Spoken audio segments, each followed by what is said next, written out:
In this video, I am going to discuss the hedging recipe, or how one hedges options.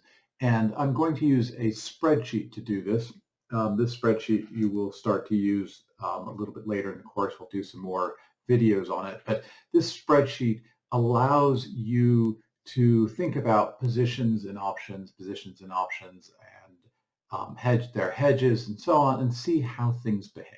So right now we're going to talk about delta, and we're going to think about how it works. So with this spreadsheet, let me give you a little bit of an overview of this tab. This spreadsheet has some market information: today's date, the spot price, volatility of the stock, risk-free interest rates.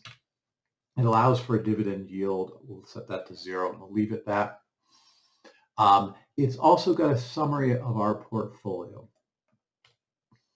Key things to think about in this summary: 1, the present value of the positions, currently 0. The delta on the positions. So that is how many shares does this portfolio behave like. And we'll think a little bit, and we've talked a lot about it, so we'll think a little bit about the cash as well. How much cash is in this position? This number could be a positive number or a negative number. Remember, when we've been thinking about creating these portfolios to hedge with, we have always thought about the cash, and did we have to borrow money, or did we generate money with our trades? So we need to think about that. All right, so there are a few buttons here on the left which we're going to use a lot. Important one, clear. Clear removes all positions from the spreadsheet. So it's a nice get back to the starting point button. Book trade allows us to put positions into the spreadsheet. Update chart updates this chart on the right here. And basically you have lots of flexibility about what you want to see. So let's start by booking a trade. You'll see this spreadsheet can book options, shares, so we can buy and sell shares, payments, we can pay for things, we can put payments in, we can put a certain amount of cash into the spreadsheet and so on. Forward contracts we can trade, and we can borrow and lend cash. So the idea about that last one, and we'll use it, but the last one allows us to take any cash position we have, and if it's positive, then it will invest it for us at the risk-free rate. And if it's negative, then we'll borrow money at the risk-free rate. Again, allowing us to manage our cash better. So let's start with our options. Put an option to the spreadsheet. So up pops our book option. I'm going to book 1,000 of them. We've got a choice call or put. We've got a strike. I'll leave that at 100. Maturity date. Again, today's date is April 12th, 2020, at least according to the spreadsheet. And this is automatically set up the option to be a 1-year option. Price per option, so we can pay, we can tell the spreadsheet whatever we want to pay for it.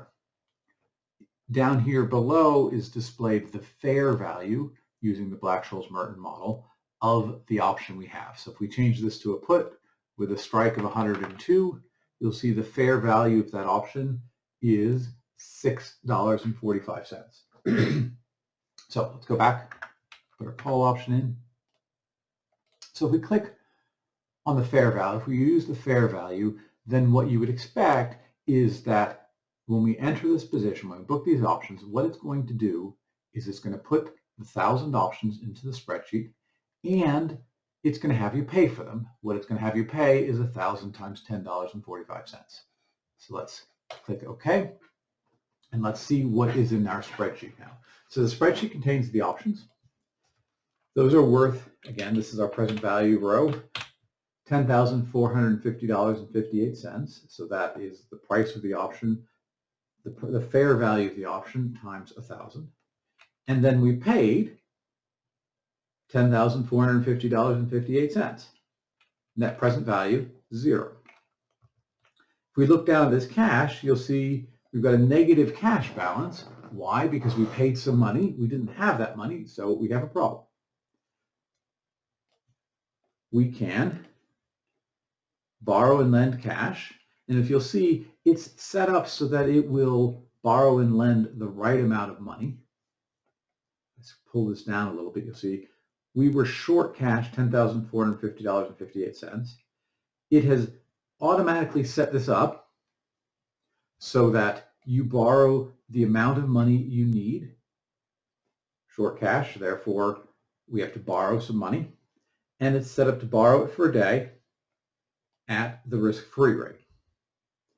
If we're borrowing at the risk-free rate, and that's the fair rate, this transaction, which should be plus $10,450.58 today, minus $10,450.58 plus interest tomorrow, that should have a present value of 0. So I'll click OK.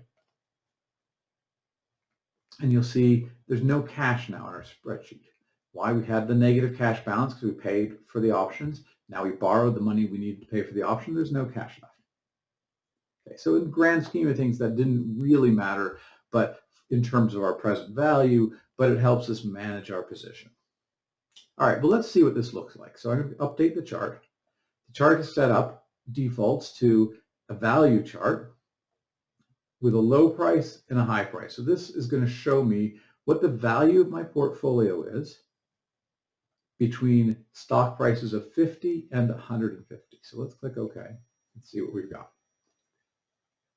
So this is a picture of the value of our option for different levels of spots. So basically we're looking at moving this input, the 100, from 50 up to 150. Now, if we look carefully, 0 is just here, which is at the 100 point, which is where we currently sit, right? The present value is 0. If the stock goes up, then the option becomes more valuable, and you can see that as it goes up. If the stock goes down, the option becomes less valuable. Eventually, the option becomes less valuable. Eventually, the option becomes worthless. So if I put in a price of 50, which is the left-hand side, what you see is the option's basically worthless. We paid $10,450 for that option,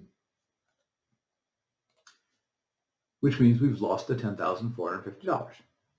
So that's why the graph looks like this. And move the stock back up to 100. Okay, so let's talk about what it means to delta hedge this option. This option has a delta of 0.6368. We have 1,000 of them, which means the delta of the portfolio is 636.83 shares, which means that for small movements in the stock price, this portfolio behaves as if it's 636.8 shares. To hedge our delta, we need to go short 636.83 shares, namely the delta. The price of the share is 100. We're settling this trade today. We'll click OK. We've hedged, and you can see we went short 636.83 shares. Present value, negative $63,683. We got paid the $63,683, which is why this is a positive number. And you can see the cash sitting here, the 63,683. So let's borrow that money until tomorrow. Again, it defaults to the right amounts here. Present value, that's 0. So now we've just pushed all of this money to tomorrow. And we've hedged our delta. You can see the delta of the portfolio is 0, so let's update the chart. This is an interesting chart. Now, there are a bunch of things we should think about in this chart. First off, the stock moving is a good thing, right? If the stock goes down, we make money. If the stock goes up, we make money.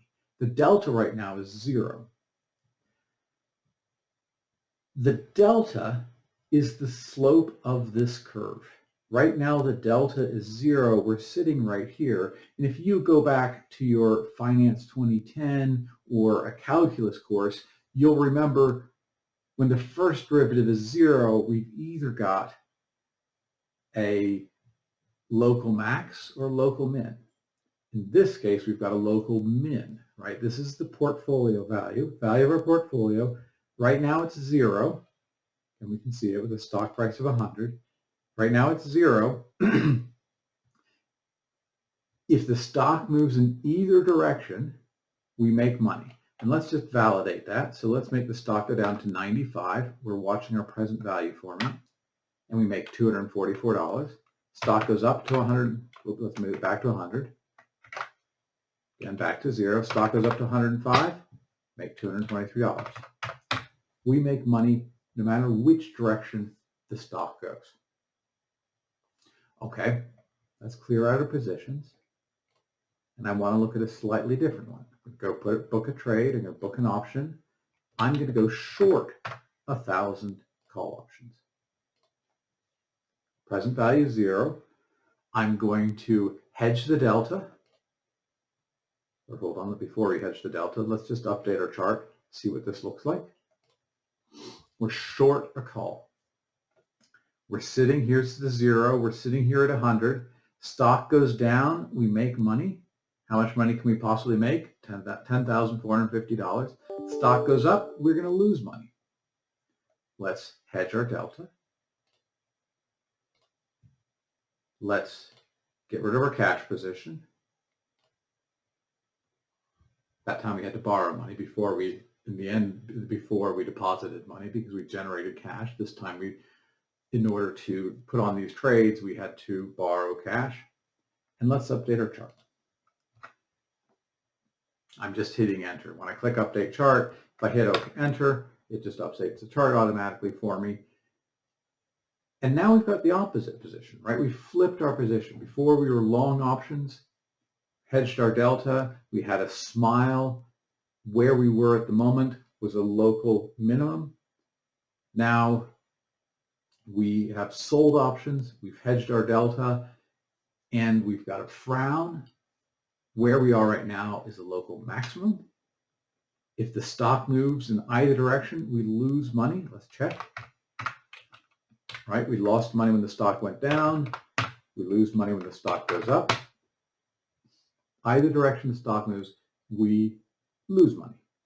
So being long options, call options, we make money when the market moves, assuming we delta hedge.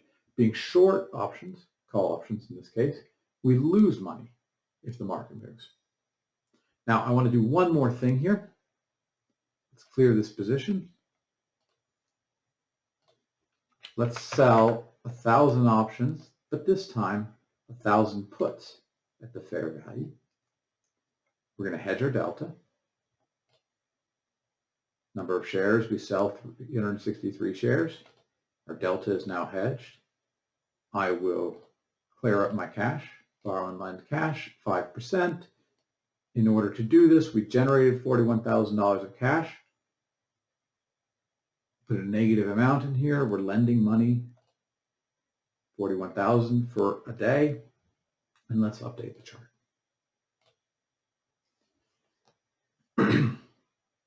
The left-hand side of this chart moved, but actually the chart didn't change.